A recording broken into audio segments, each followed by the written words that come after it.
Today is December 19th, 2015. Joining us on the porch are Faye and Jack Beckwith from Beckwith Family Christmas Tree Station. The best place for family. What are you waiting for? Where friendships run deeper. Come join us on the porch. So glad you're on the porch.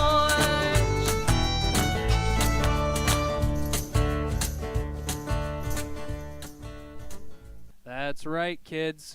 You have made it another week to another episode of On the Porch Radio Hour. I'm your host, Matthew Wood. That's the second time I think I've introduced myself in 40-something episodes. And the reason I did that is because recently I decided that after 10 years of cutting my own hair with slight assistance from other folks, I decided that I was going to go to a barbershop. And so I decided to go into Beck's North Pole Barbershop. And there I was, sitting in the chair.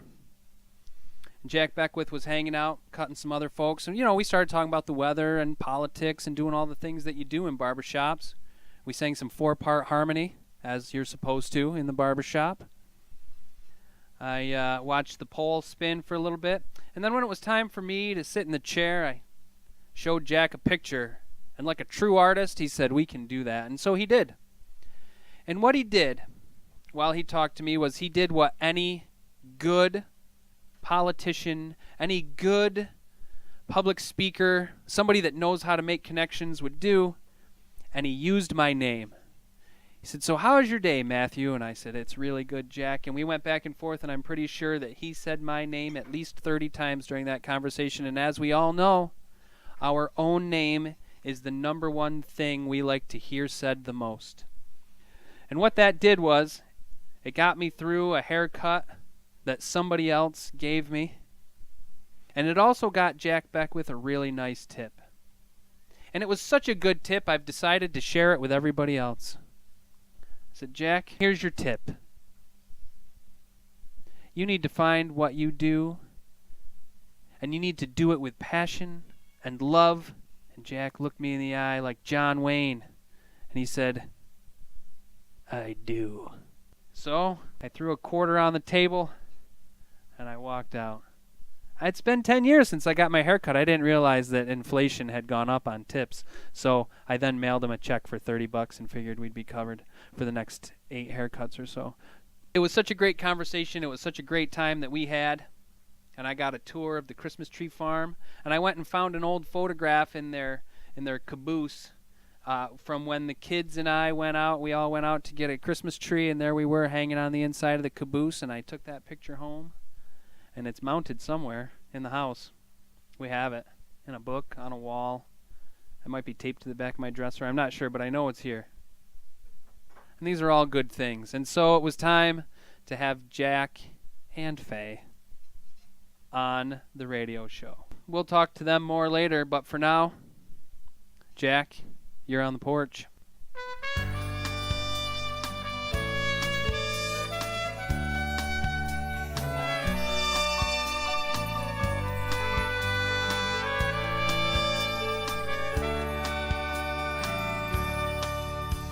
When children sing and snowflakes fall, families meet again.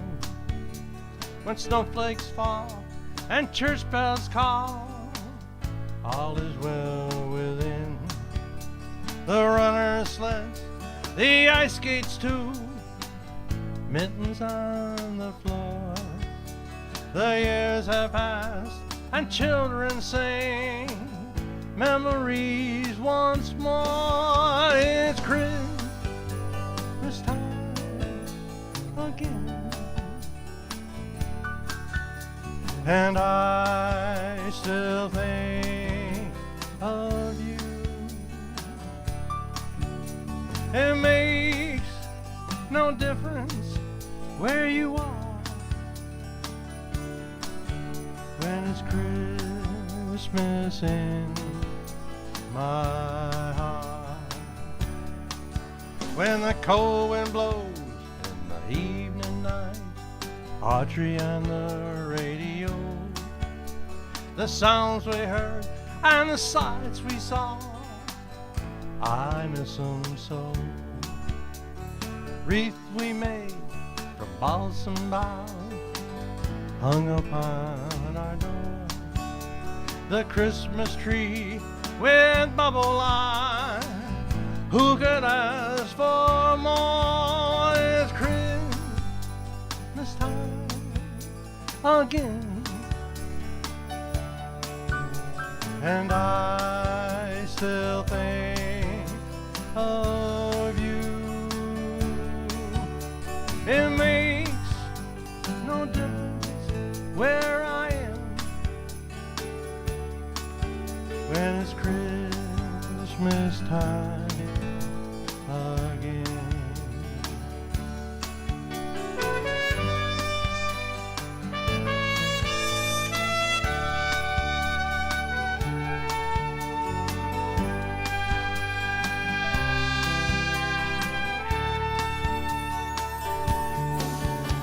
It makes no difference where you are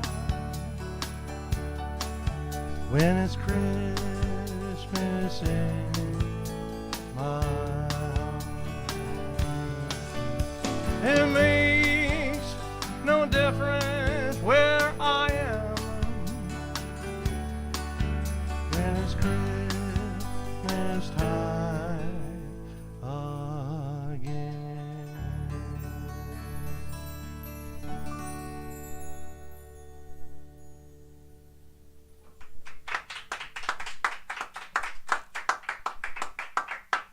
For 51 years, Faye and Jack Beckwith have been legally married, which means you've probably been together longer than that. Is that true? I'm not sure you'd really want to use that word legally. Oh. Well, 51 years ago we eloped. Oh, nice. And my mother always said it wasn't legal. So. Oh, jeez. Right? What do moms know? I think that's awesome. So over 51 years, you have, together or as individuals, there has been a realty business. There's been a Christmas tree farm business. There's been a barber shop. There has been, you were a legislator, is that correct? For 12 years, which was recent, right? I mean, you just retired not... 6 years ago. It's just really exciting. When you first got together, what were you both doing? Well, Jack was working 3 jobs. He worked at a machine shop in Fulton. He was working at Nestle's chocolate factory. Yeah. And what was the other job? Oh, he was still apprenticing to get his barber license. Oh, neat. Because in New York State, you have to apprentice for what, 2 years? Year and a half. So he was still busy with that. So he was working 3 jobs at 50 cents a haircut. Oh my gosh. See, I tipped you half of what you charge. Well, charged. Man, that's cool. And so all of that evolved into all of the things you're doing today. So how many years ago then did you decide you wanted to own a Christmas tree farm? Oh, that's well. First of all, after our first child was born, I was watching TV and saw an ad for cosmetology, and I decided, oh, that's great. I can work alongside Jack and be a hairdresser or maybe even a barber. So I did get my barber apprentice license, and I did work with him in the barbershop for a while. But we had 2 other children, and we were living in the village, and we had an old house that we'd spent 13 years remodeling. And a neighbor called, actually a neighbor where Jack grew up, the hill, a wonderful man, called one day out of the blue, and he said, Faye, do you think Jack wants to buy my farm? And in my head, I said, what, are you nuts? And Jack, being the nice guy that he is, said, well, we should at least go and talk to them, sit down and visit with them. They've been neighbors for years, and Jack grew up working on this farm. So what happened? I think we started raising Christmas trees. When was it? 83? 1985. 85. That's when we started. Okay. Of course, it took 8 to 10 years to grow the trees large enough to sell. Right. So then we started the farm after that. Holy cow. And had either of you had any kind of experience doing that stuff before? Well, I grew up pretty much on a farm. So Oh, okay. Not raising Christmas trees. So. Right. Bought right. Christmas trees and sold them in our front Yeah. yard. Oh, neat. Yes. Right. What kind of a cycle is that then? Because every year people are cutting trees, which means every year you're planting trees. Is that correct? And we plant trees every year. Mhm. Approximately right now, I guess it's 500 or 600 trees a year. Oh, So man. after 7 or 8 years, we have to cut those. It's a product, just like anything else. Right. Yeah. So many years we take them. Yeah. That's cool. About how many trees do you think you have in total on your farm? We have a lot of trees, but many of them are too big to be Christmas trees. Okay. And the bigger trees we use to make wreaths, brush to make wreaths, and we Oh, yeah. sell the brush. So even though the trees get too big, we can still use the trees. Yeah. So it works out very well. That's really Yeah, nice. Yeah. Someday there'll be timber Yeah, Right. someday for we do. somebody, maybe for our children or grandchildren to harvest. Mm-hmm. Yeah. All sorts of good building material there, right? A lot of pines and spruce and fir. Are those the three main types of? Yeah, the main tree right now is Fraser fir. Okay. That's the main tree. It has the longest needle retention. Those are okay. needles very. That's the number one seller right now, I at would our say. farm. I was doing a little bit of research earlier, and I didn't do quite enough of research, but I did learn that Pennsylvania, at least from when they did the research, which was just a few years ago, but Pennsylvania was rated as the state that had the most Christmas tree farms in the U.S. That's right. It's not the biggest grower, but it is the most Christmas tree farms. New York State ranks 4th Okay. in the country for the number of farms, but not the number of trees that are harvested. Okay. So I got to tell you, Faye's probably not going to say this, but she's president of the New York State Christmas Tree Growers. Ah. She's a state president, so Yeah. she probably won't say that, but I'm going to enter Yeah. that in. Well, So we know a little you bit. you know your stuff. She knows all the information. Yeah, I guess. No, that piece of information might have fallen out, like it didn't get translated in the email that you sent about some, because I asked questions before we get together, and the information you sent, I don't think said anything about you being, at the top of the tree, as we might say there. That's pretty awesome. How long have you been doing that? Actually, this is my 3rd term. I served 2 terms previously as president, and now this is my 3rd, and I will complete my 4th term next year. Nice. And then pass the gavel on to a real nice guy from Cortland County. Oh, cool. Cool. And how many members then are?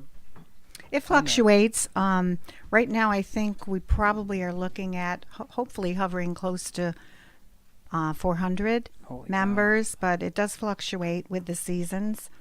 And New York State has about 19,000 acres in production of Christmas trees and 875 Christmas tree farms right now, cow. according to the Ag Census report. So there are a lot of trees growing in New York State. Yeah, that's really neat. It was 26 in Oswego County. 26 in Oswego 26, County. yeah. Holy cow. I had no idea. That's fascinating. It is. Thank you. I love information. So speaking of information, let's get to what is it, the brass tacks? Is that what we want to do? Yeah. So you mentioned the village earlier. It's the village of Hannibal. Town. It's the town of Hannibal. Give us the skinny. How can people get a hold of you? How can they find the farm? How they want to get their Christmas trees? Okay, well, we're located just about a mile northwest of the village of Hannibal, and we have signs and very prominent locations along State Route 104, Route 34, and State Route 3. So if you come from any direction, we're on the route. Yeah, It's a you're- Beckwith Family Christmas Tree Station, which is a fun thing. You might wonder about the name because Jack came up with a railroad theme. Mm-hmm. So Which is we have a fantastic. gift shop, which is the Christmas caboose. We have a warming car where people can get warm if it gets cold out, Yeah. and have some complimentary hot chocolate. And usually we have a few cookies there for them. Mm-hmm. And Jack also purchased an old steam engine that they really? used on the roads in our town. Okay. And some friends and neighbors helped bring it to the farm and had it fabricated to look like a steam engine. And the children love to go there and ring the bell. Yes. That's their favorite pastime. Yeah. Yes, and the children, they love to ride on the tractor ride. Yeah. If we can keep the tractors going. I remember at one time, it's hard. We have to keep the tractors going correctly. And they love to go across the creek. The kids, the children, they call it the river. Can we go across the river? And it really is quite a feeling. It puts a feeling in the air that they really enjoy that. Yeah. Right. And you guys are a really good example of giving a whole full experience. So people come out, they can cut a tree, they can buy a tree. We've had our goats out there for people to pet in the past. It's just you create this really awesome environment, and it's way more than just going out in the woods and cutting a tree, which it has that feel to it, because that's what you're doing. Mm-hmm. But you can also ride the tractor. They'll bring the tree back, you wrap it, like it's fantastic. So anybody that's looking for a tree, but thanks so much for being on the show, and we're going to talk more with you guys later about the music, which is really exciting as well. Let me thank you for the first time for being on the porch. Thanks so much. Oh, we're very pleased to be here. Thank you. We have had breaking news from a Pennsylvania Christmas tree farm. We are live with On the Porch Radio Hour correspondent and investigative reporter, Mobile Holmes. Mobile, what can you see? Matthew, I'm about a block away from Prancer's Tree Vixens, where allegedly an adult male of unknown age has taken the inflatable snowman decoration hostage. Authorities have cleared the area and are organizing their strategy for a safe resolution. Oh, my George, Mobile. Have there been any injuries reported? At this point, there are no injuries reported. What is keeping the authorities from apprehending the captor? From what I've heard, Matthew, the captor, again an adult male of unknown age, has allegedly taken an inflatable snowman decoration hostage at Skewer Point and has barricaded himself inside an inflatable snow globe. It's not clear what triggered the standoff or if the captor has any demands. Mobile, let's hit rewind for a moment. Did you say at Skewer Point? Yes, Skewer Point. The tree farm has a fire going every night with music performers. Families are encouraged to make s'mores over the fire. The staff hand out bamboo skewers to toast the marshmallows on. Allegedly, the captor took his skewer and moved on the snowman before others had time to recognize what was happening. We're going to stay live with you on the line to get updates as they happen. We are live with Matthew. I've been approached by a SWAT team member to cross over the line to give eyewitness reports. This is exciting. Tell us as you get into position. Okay.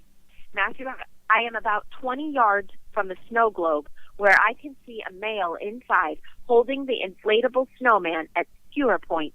It appears as he is yelling something, but the officers outside can't hear him through the reinforced inflatable construction. What are the emotions at the scene, Mobile? Emotions are high and the tension is thick. It's incredibly quiet, except for the muffled yelling from inside the globe and the Christmas jingles coming from coin-operated trains and reindeer. And there's, oh no, Matthew, there's a toddler dressed like Baby New Year that just ran under the barricade. It's broken into total chaos. Officers are splitting attention between the kid and the captor. I've lost sight of the child. Oh, there it goes, right past the globe, and oh no, the toddler has slipped on the power cord. The snow globe is deflating. The kid has trapped the captor inside the snow globe, allowing the officers to apprehend him inside. A safe and injury-free resolution to a potentially disastrous situation. Thank you, Baby New Year. It's wonderful. The child has been placed on the top of the train and is being paraded around as bystanders insert quarter after quarter to keep the celebration going. Merry Christmas to all. Thank you, Mobile Homes, for an exciting commentary on the incident at Prancer's Tree Vixens in Pennsylvania. This is Matthew Wood for On the Porch Radio Hour, signing off. And now, a word from our sponsor.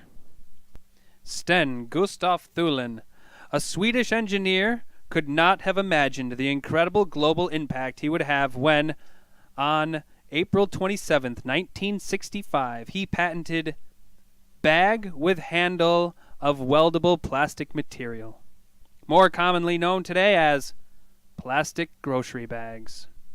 No more doubling of paper bags, no more concern of carrying groceries in the rain or snow. No other single apparatus could act as a device for carrying and a rain hood. I have never heard someone cleaning out their refrigerator say, "Ugh, this is leaking everywhere. Hand me that paper bag."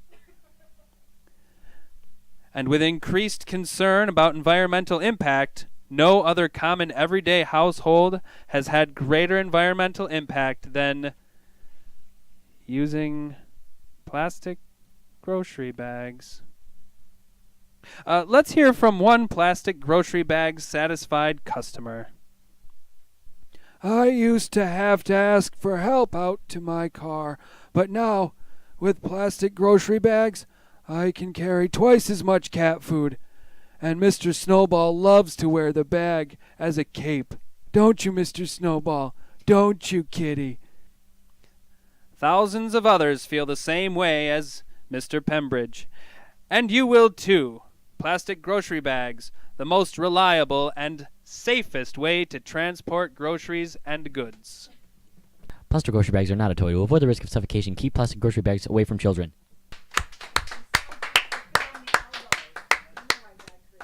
You're listening to On the Porch Radio Hour. We'll be back in a moment. This is what's happening in Central New York. The Oswego Music Hall welcomes Joe Crookston to the national stage on January 9th and the Ruddy Well Band on January 23rd. Visit oswegomusichall.org for more information. Friends of Oswego hosts Christmas caroling and Jingle Jam on December 23rd at 6 p.m. Groups will meet at Taste the World and then split off to go to assigned locations. An after-party will be held at Bistro 197 with live music from Jeff Sawyer, Joe Cortini, and Rick Bush, beginning at 7 p.m. The Collette Theater and Conference Center is hosting upcoming screenings of Pan, Ant-Man, Mission Impossible Rogue Nation, and Hotel Transylvania 2. To find out about these and other events at the theater or to purchase tickets, visit ColetteTheater.com or call 315-298-0007. The Children's Museum of Oswego will host an interactive exhibit called Full Steam Ahead from December 26th until January 3rd. Visit cmu.org or call 315-326-1110 for more information. The Oswego Opera Theater presents A Mall in the Night Visitors tomorrow at the American Foundry. For more information, visit Oswego Opera Theater on Facebook or call 315-638-0674. A cappella vocal ensemble Consinity presents Christmas Cometh Caroling tomorrow at 4 p.m. at the Church of the Resurrection in Oswego. The 7th annual Polar Express Pajama Party will be held at Oswego High School on December 23rd at 5:30 p.m. The CNY Playhouse, a production of A Christmas Story, closes tonight. Visit cnyplayhouse.com for more information.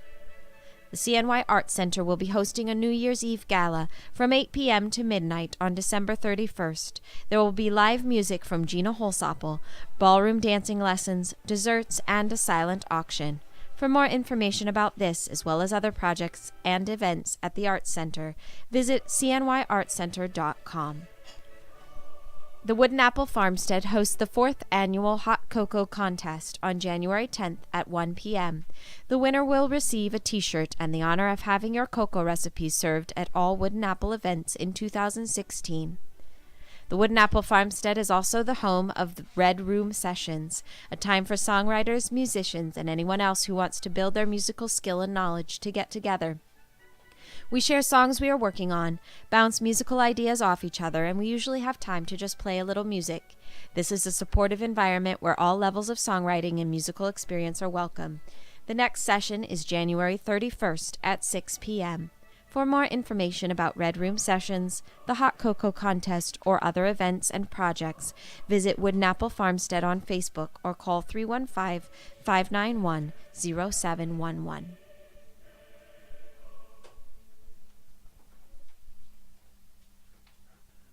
once again, Jack Beckwith.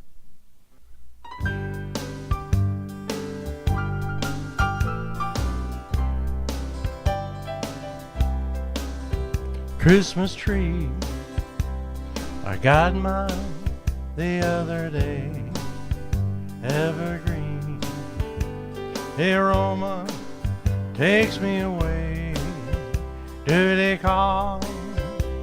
My country needs me so. Tell me, dear, I gotta let you know I'm coming home. Are you standing by a tree? I'm coming home. Do the church bell chime for me? I'm coming home. Home is where I long to be. Oh, sweetheart, are you still in love with me? Christmas time, sleigh bells in the air. Hear the sound, people everywhere. Memory, I see us in the snow. Tell me, dear, I gotta let you know I'm coming home. Are you standing by a tree? I'm coming home. Do the church bell chime for me? I'm coming home. Home is where I long to be. Oh, sweetheart, are you still in love with me? Yes, in the night, light shining in the square. What a sight, my heart, it takes me there. See them glow, shining red and green. Tell me, dear, do you still wait for me? I'm coming home. Are you standing by a tree? I'm coming home. Do the church bells chime for me? I'm coming home. Home is where I long to be. Oh, sweetheart, are you still in love with me? Oh, sweetheart, are you still in love with me?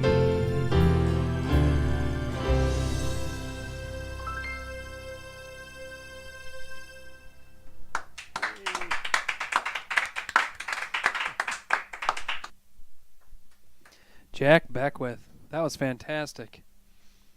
I caught word from a little bird that you played all of the instruments on that track that you were just playing with except for the keys. Is that right? Yeah, Jeff Sawyer played the keyboard, and I played guitar and bass and trumpet. On the other song, I played trumpet, 3-part trumpets. Yeah. We had to record it 3 times to get, thing.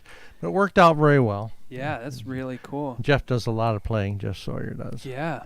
It worked out very well. We recorded the song for Trees for Troops. Faye and I belong to the State Association, which she's president, but we also belong to the National Association. And they're the ones that sponsored Trees for Troops. Okay. And every farmer in the United States, every Christmas tree farmer in the United States, we donate trees for the soldiers and their families.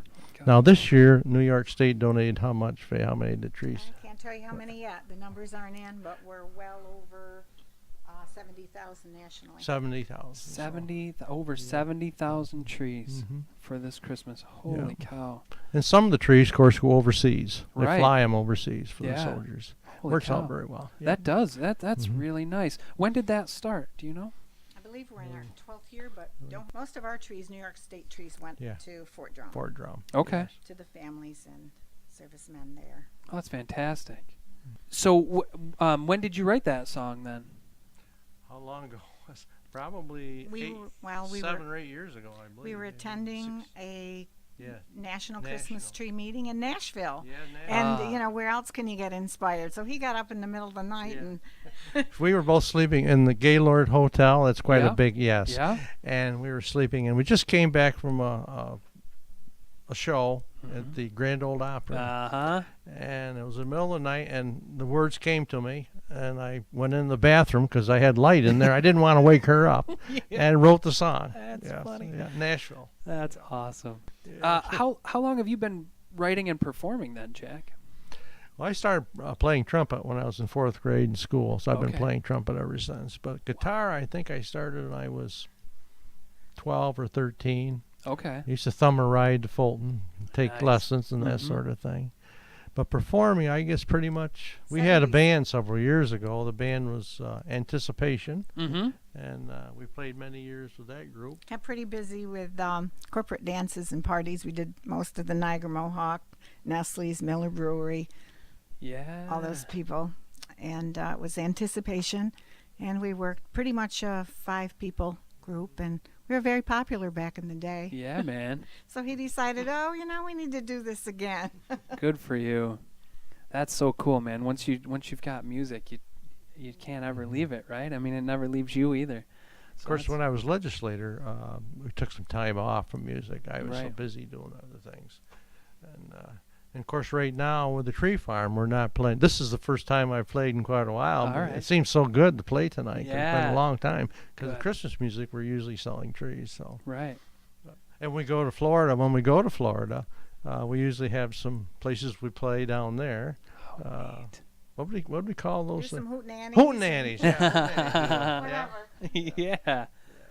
Well, that's fantastic. And you have a CD, at least one, Yes, right? Yeah, CD. Yeah. Awesome. Is It's that a Christmas CD? Oh, Christmas. perfect. Yeah, and it was recorded with Jeff Sawyer. Good. And can people find that somewhere if they want to get a copy? I think I've got to have some more made. I About sold it. done, I think. Yeah, I think just about. I got to Oh, have some more good. made. Yeah, Good so. for you. Yes.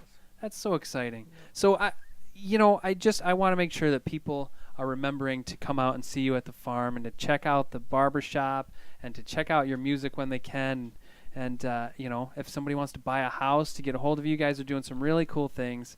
And you've been great community supports. And if you're interested in a Zumba class, Uh-huh. our daughter and I teach 6 classes a week Holy at our little mackerel. studio out there. And you were able to walk in here under your own power. Yeah, geez. I've never seen a 32-year-old that does Zumba 6 days a week. You're doing well, Faye. Good work. Jack and Faye Beckwith, everybody. Thanks so much for being on the Thank you very porch. much. Yeah, Very much. it's been It's been a great. pleasure. Great fun. On the Porch Radio Hour, music director Gina Holsopple.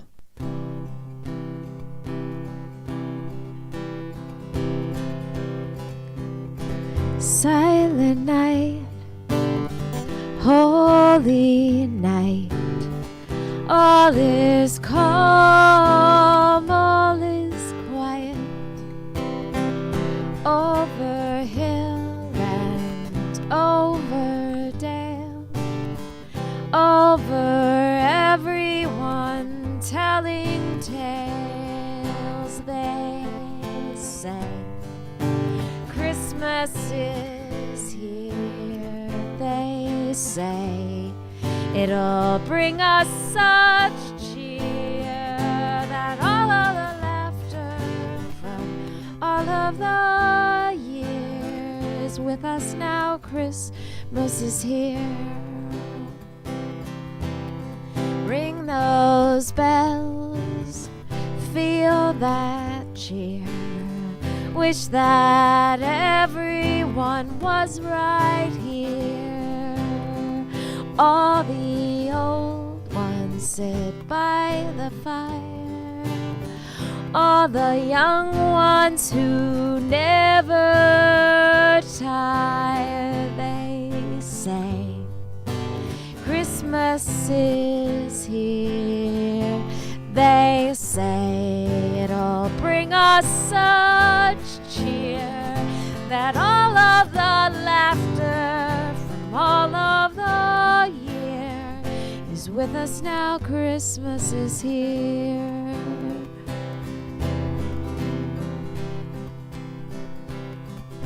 Days are short, nights are long. This time when everyone's filled with song, making time for those most dear. Wish we could give this much love all year. They say Christmas is here.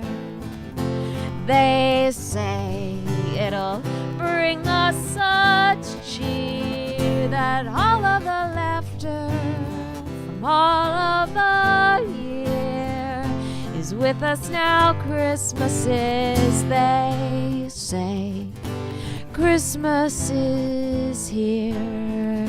They say it'll bring us such cheer that all of the laughter from all of the year is with us now. Christmas is with us now. Christmas is now. Christmas is here.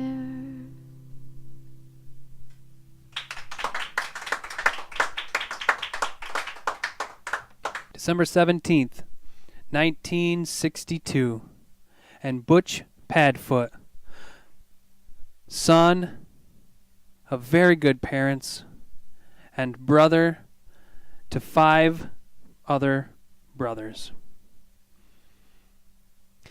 Butch used to climb out the back porch during the winter, and he had to climb out the back porch because the snow was always feet and feet and feet high. And you couldn't just walk down the steps because there weren't any steps. They were covered in snow. Not only did it snow feet and feet and feet, but the feet of snow on the roof always came down and landed right in front of the porch. Sometimes he and his brothers would dig tunnels and forts in the snowbank, and other times he would just climb up over the snowbank and out. On December 17th, 1962, though, he got up. He had gone to bed, but he got up at about 12:05 on his clock, and he got dressed, and he snuck out the back porch door, climbed up over that snowbank, slid down the other side, and was free. He had several paths to several of the neighbors' houses and barns, and Mrs. Patcham, now Miss Patcham, had a house just on the other side of the tree line behind their house. And just to the right of the house, as you faced it from the Padfoots, there was the barn. And the barn had a hay door in the second floor. And Butch knew how to get up there. And he knew that Miss Patcham had an old bobsled in her hayloft. And he was going to surprise all of his brothers when they got up the next morning. It was going to be Saturday, and it was going to be time to have some fun. And Butch had it all set up. He'd been walking a path through the woods so that when they put the bobsled in it, it was going to be packed down a little bit. And he dragged that bobsled all the way up the hill and through the trees and around the curves. And even though he knew nobody was going to find it, nobody was really going to be looking for it, he decided to make it a little bit of a more fun adventure, and he took some old branches that had fallen out of trees during the windstorm the week before and just kind of draped them over the bobsled. He snuck back into the house, slid inside the sheets almost as easily as he slid down that snowbank off the back porch, and then he slid just as easily into sleep. The next morning, everybody was sitting around the breakfast table. They did their chores, and Butch gave a big stretch and said, "Well, guys, I'm going out to play. Who's with me? I built a fort up in the woods yesterday, and I want to show you guys all the cool things we can do there." Well, of course, the brothers were too excited to just leave it alone. How could he have built a fort without them knowing? So they all piled out the back porch, slid down that bank, and ran right behind Butch as he led them up into the trees. And when he got there, he took the branches, threw them off to the side, and even though it was old and dusty, and the runners and the blades were covered in rust, there was a collective "ooh" from 5 voices. And Butch just stood there with his arms crossed and a big smile on his face.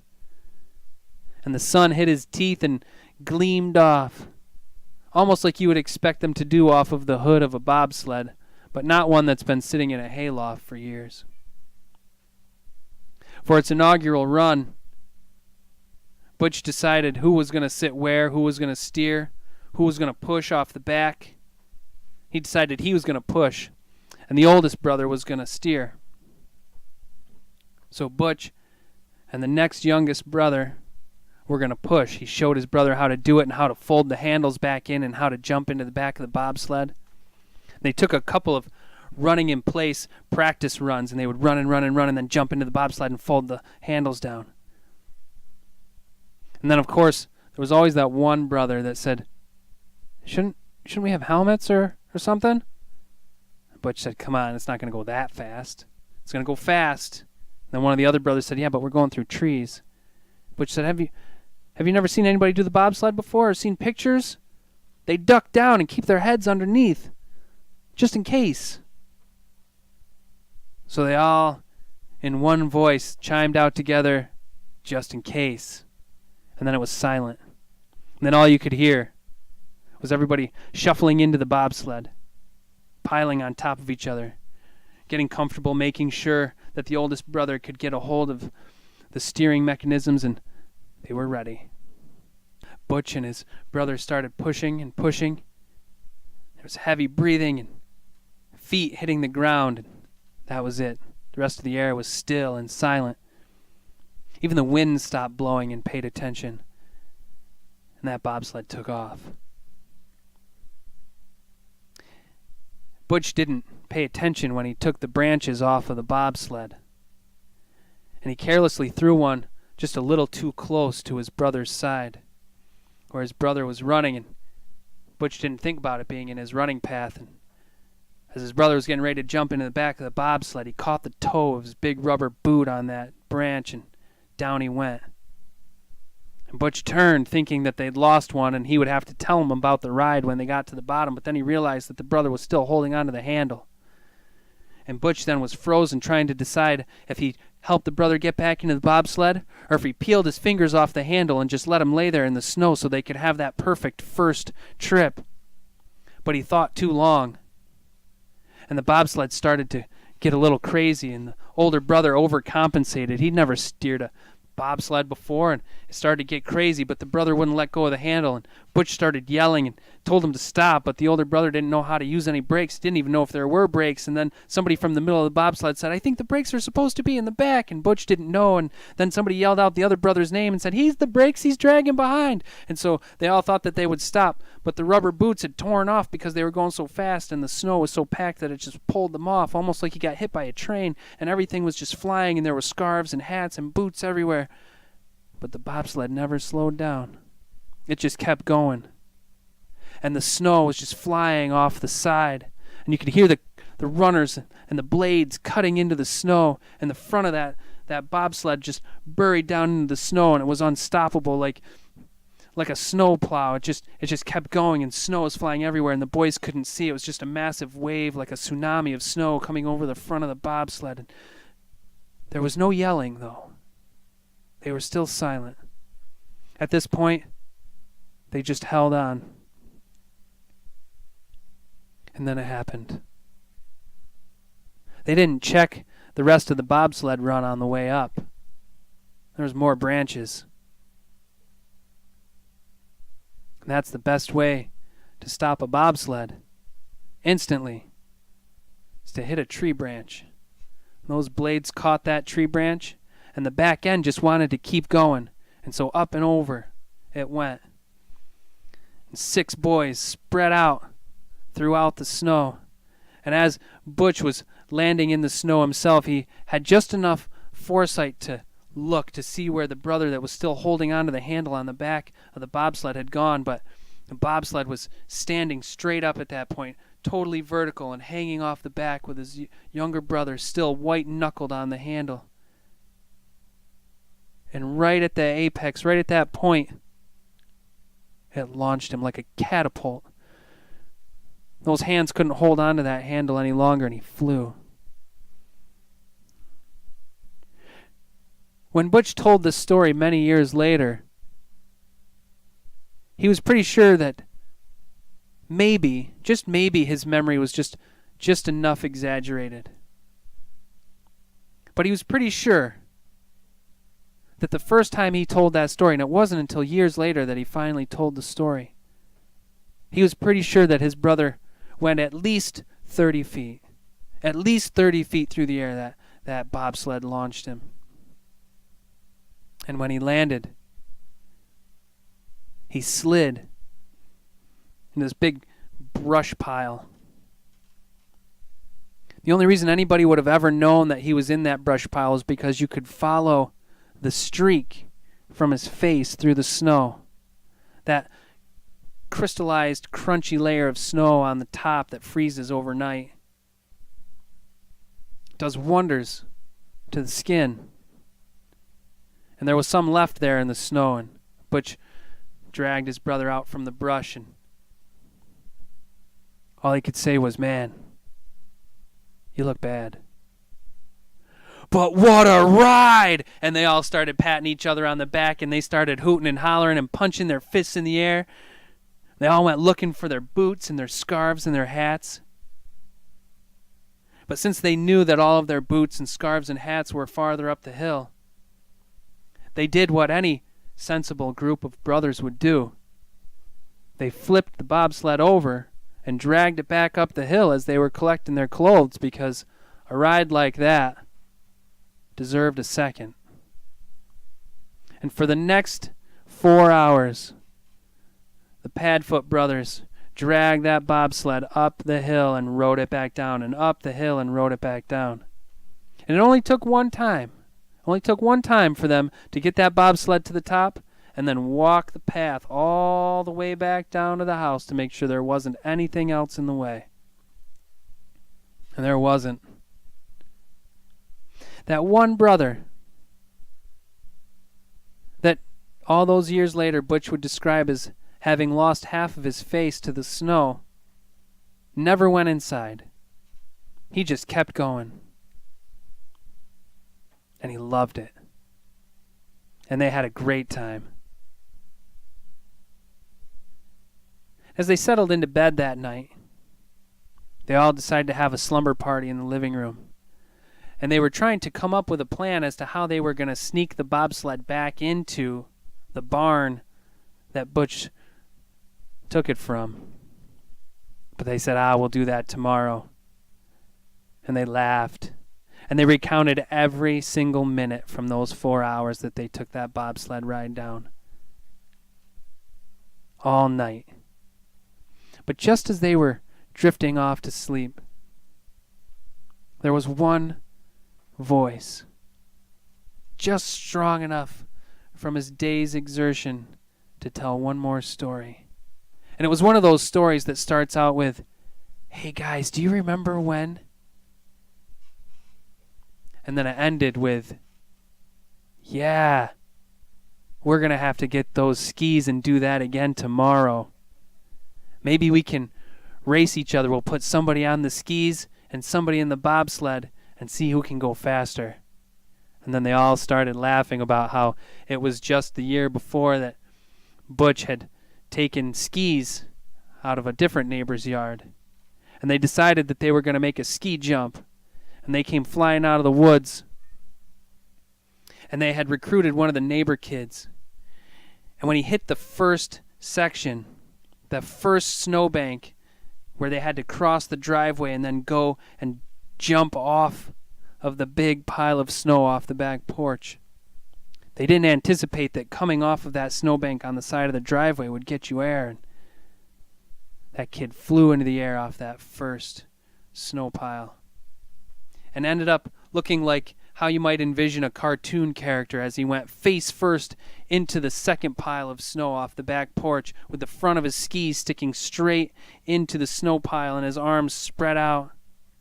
And he just hung there, 3 feet in the air, stuck straight into the snowbank.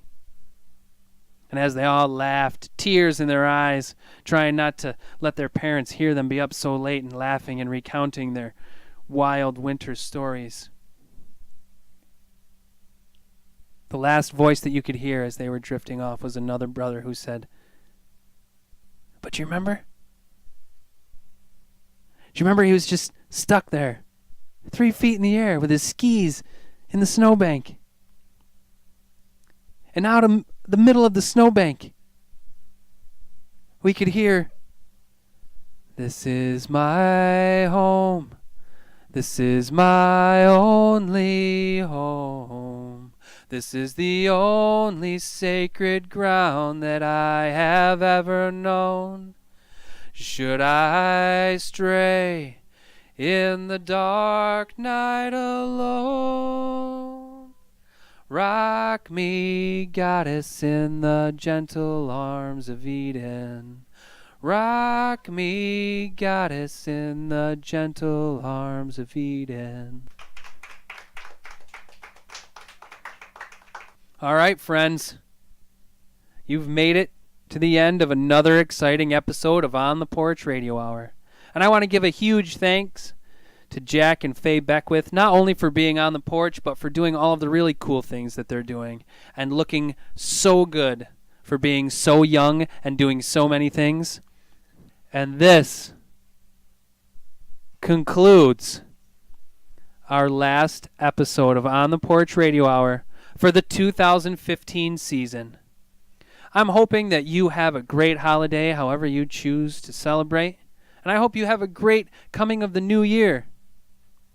And watch out your windows New Year's Eve as Baby New Year makes his way across the yard and trips over every power cord going to every inflatable decoration in every front yard across the country. And celebrate, because you can. And I hope, too, that you will find a way to join us for our first season celebration. We're going to invite back all of our guests, our past guests. We're going to have people here. We're going to have snacks. We're going to tell stories. A lot of, "Hey, guys, remember when? Do you remember that one episode?" Yeah, because we've done that many that we can do that. I'm excited to be part of On the Porch Radio Hour. And I'm also proud to announce that celebration is January 2nd at 4 o'clock at the Wooden Apple Farmstead. Bring friends. You're going to hear a lot of cool stories and meet a lot of cool people. They've all been guests on the Porch Radio Hour. So thanks everybody who was on Concert Window today. Thank you everybody that's listening on our website, www.ontheporch.weebly.com. And we hope to see you next season and for all the seasons after. And until then, peace to your journey.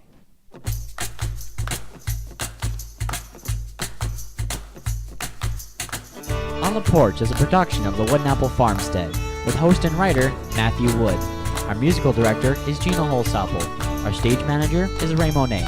Our sound technician is Maxwell Wood.